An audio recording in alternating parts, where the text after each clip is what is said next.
Hi guys, so let's talk about today in our anatomy lecture series. Let's talk about the gallbladder and the biliary tree. Right. So remember from the function of the liver, we said one of the most important functions of the liver is that it produces bile, and bile it comes from the broken down red blood cells, the hemoglobin, the biliverdin is converted and so forth. The process you will see it in physiology, but we end up with bile, and bile is secreted in the liver, right? So take note of this: the bile is constantly secreted in the liver. So what is the use of the gallbladder? So the use of the gallbladder is to concentrate and store the bile, right? So what it does, it actually absorb water and salt and actually concentrate bile, right?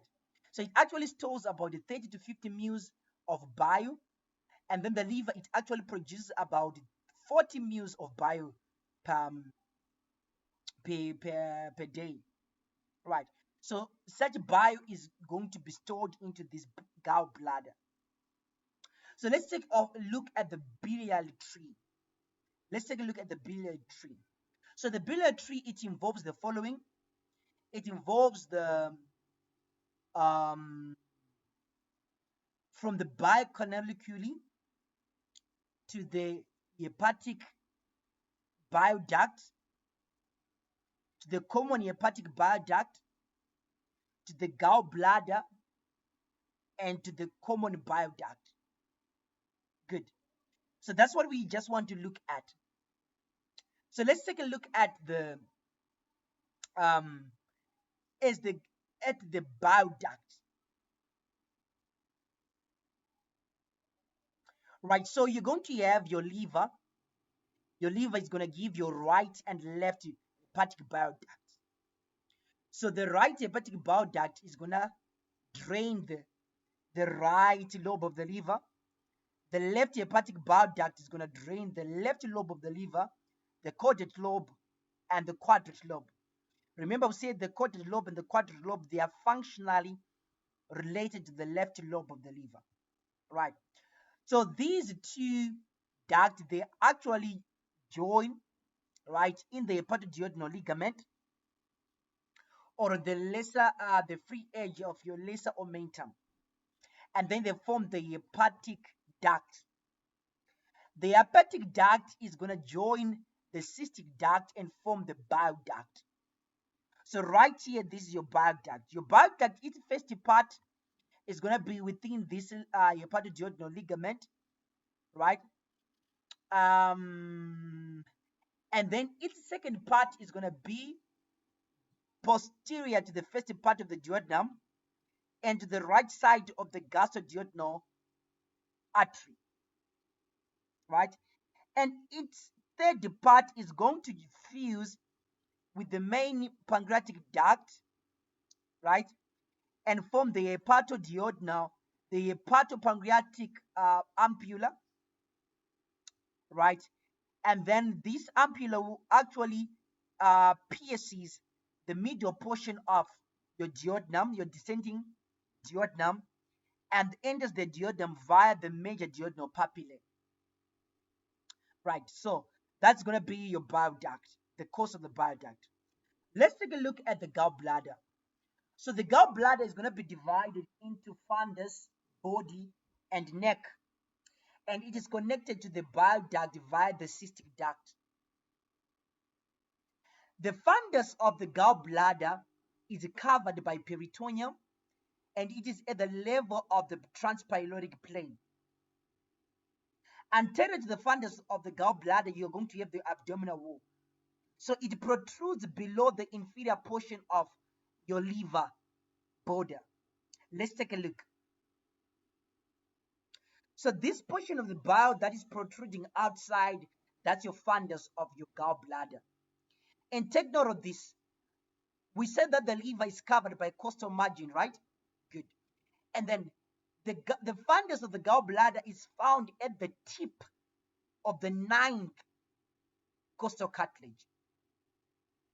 So if you get the tip of the ninth costal cartilage, you can actually palpate the gallbladder, which is the fundus of the gallbladder.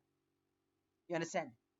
And then the body and the neck of the gallbladder, they are going to be attached to the visceral portion of the liver via the what? The Gallstone capsule. You understand? Good.